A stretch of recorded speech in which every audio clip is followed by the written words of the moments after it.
Whatever you want to do with your life, do it right now. So I wrote a tweet the other day saying, don't delay anything. Whatever you want to do it now. Travel to that country, ask that girl out, start that business, post that video. Just do more and think less. So guys, I really want you to understand how powerful this philosophy is. You know, when people are young especially, they think to themselves they have forever to get shit done. But as you kind of become an adult, once you turn like 18, 19 years of age, you realize that life never kind of just begins. This is your life, and whatever you want to do, you have to do it now. There's no grand moment where someone sits you down and talks to you and says, hey man, by the way, just to let you know, this is your life. You only have one life, and you really gotta get your ass into gear. That doesn't really happen. What kind of just happens is you're just left alone after school, and you kind of just have to make all the decisions that you think are the best decisions for you to make. And that's kind of it. And the days just go by, and if you're not very careful with how you spend your time, you're not super intentional, that time will disappear. And one day you'll just look around and think, oh shit, I'm this age and I've not done all the things I wanted to do. If you don't regularly go on holiday with your friends and have fun, you'll get old one day and sit there and think, why did I not go to this country? Why did I not do this road trip? Why did I not buy this car? Why did I not have this fun? You'll one day think, where the fuck did the time go? And the time is going in every moment. So you have to be very conscious and intentional with how you spend your time and have more of this force the pace mindset and ideology. Whenever I catch myself being a bit slow, I just tell myself I need to force the pace. I need to get more done. Most people stay stuck because they overthink everything. They're always waiting for the perfect moment or the perfect timing. They don't want to go on holiday now. They'll go on holiday in 1.5 months when they have a bit more money in the bank. But then before you know it, they never get that extra money. Their car then breaks down, and then they end up blowing money on fixing their car. Then they never get to go on that holiday. They say they'll start that business next month, but next month never happens.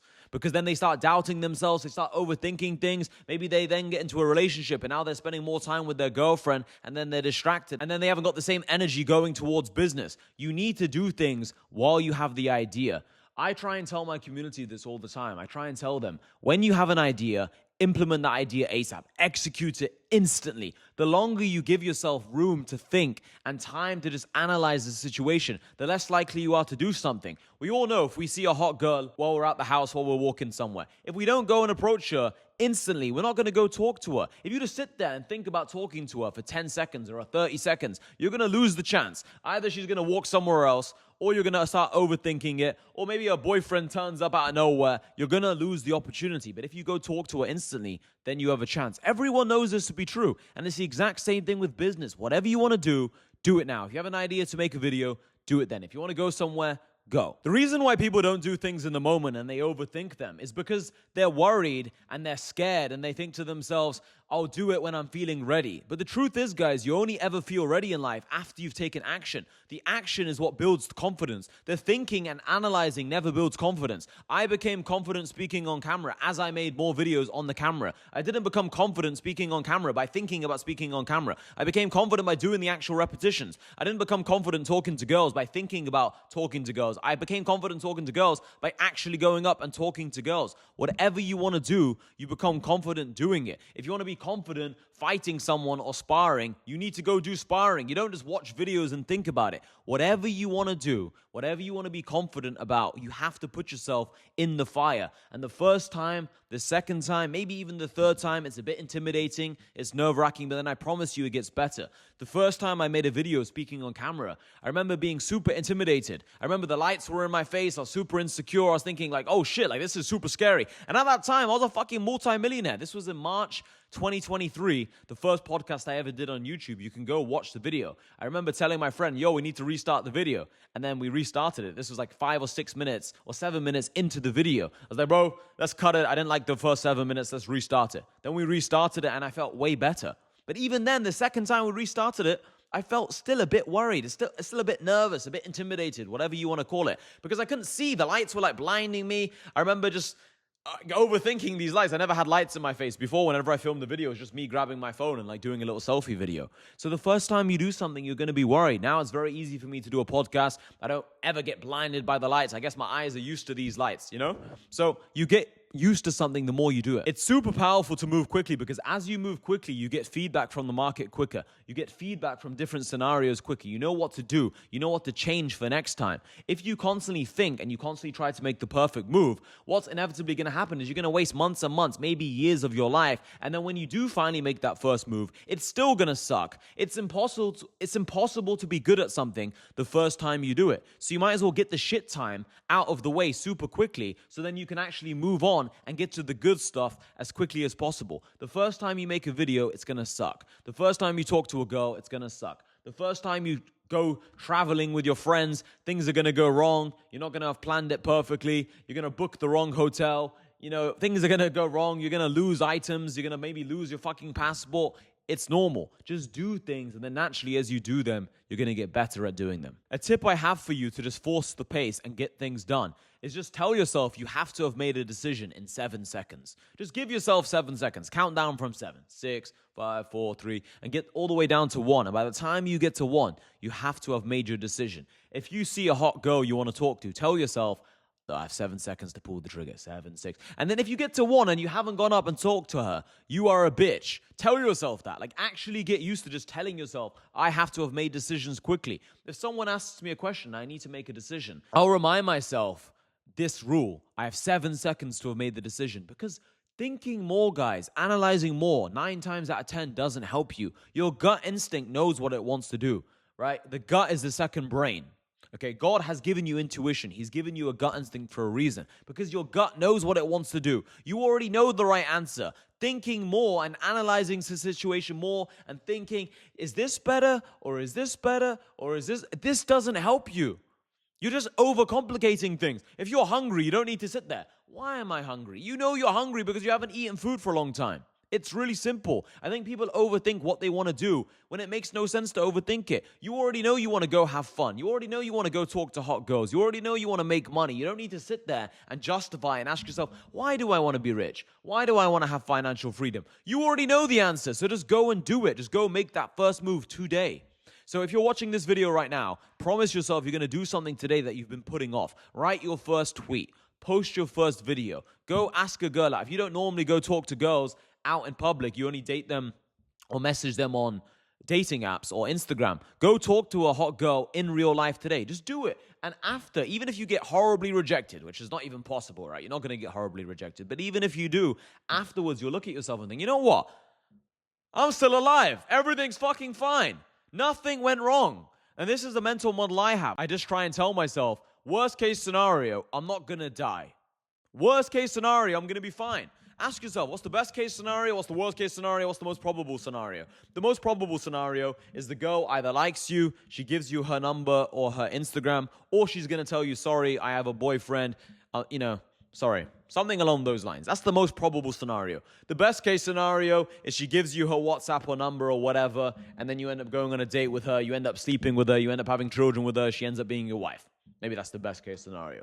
The worst case scenario is she says, hey, you're not my type, I'm not attracted to you. That's like the worst case scenario. And I've never even had that scenario happen before. The worst case I've ever had with a girl, and I've shared this story a few times. I remember being in Beirut, Lebanon, which is my home city, where I'm originally from. My mom and dad were born in Lebanon. Well, my mom was actually born in England, but she's originally Lebanese. Anyway, I was in Lebanon and I spoke to this girl in the nightclub and I said, hey, do you speak English? Because I wasn't sure if she only spoke Arabic or she also spoke English. She was like, why? And she just gave me a bit of an attitude, right? She wasn't interested. That was the worst experience I've ever had with a girl when I've approached them. And that wasn't even bad. But I remember it because it was the worst one. But it wasn't even bad. I remember just thinking, all right, who cares? Who cares, bro? It doesn't matter. I remember when I bought my first supercar and I posted it on Twitter. It was a Lamborghini Huracan in November 2022.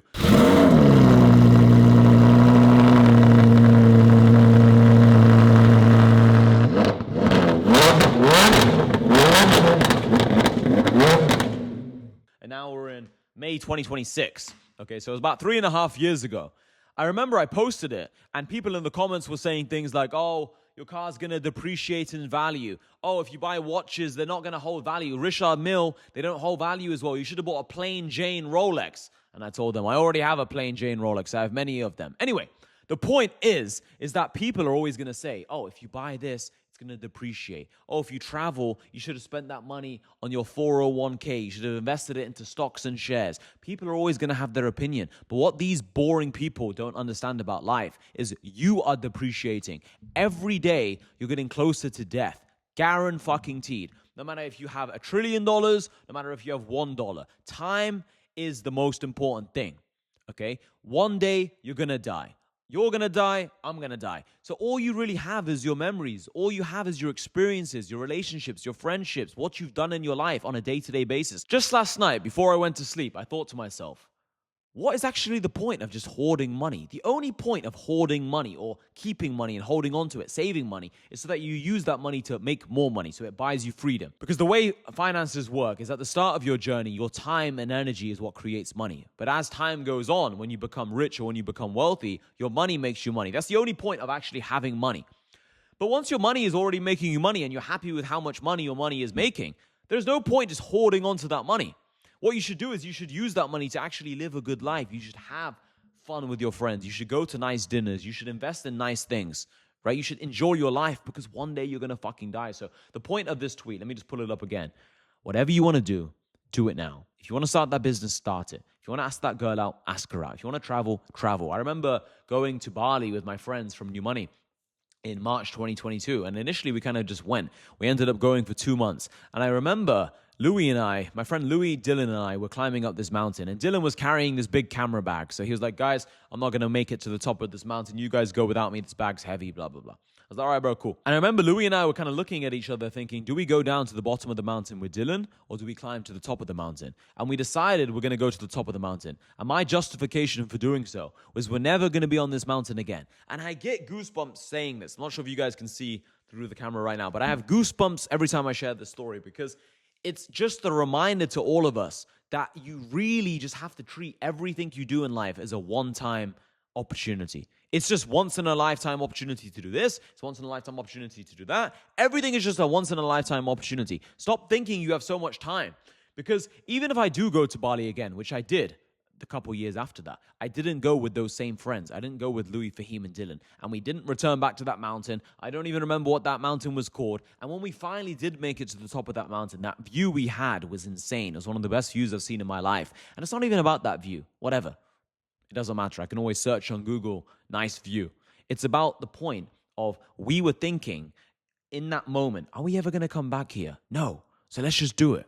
And if you kind of operate through your entire life with this level of urgency and this level of, you know what? Fuck it. I'm just going to go do it. You'll have such a better life. Most of you are just thinking there's going to be a better moment in the future. There won't be. Now is the time to strike.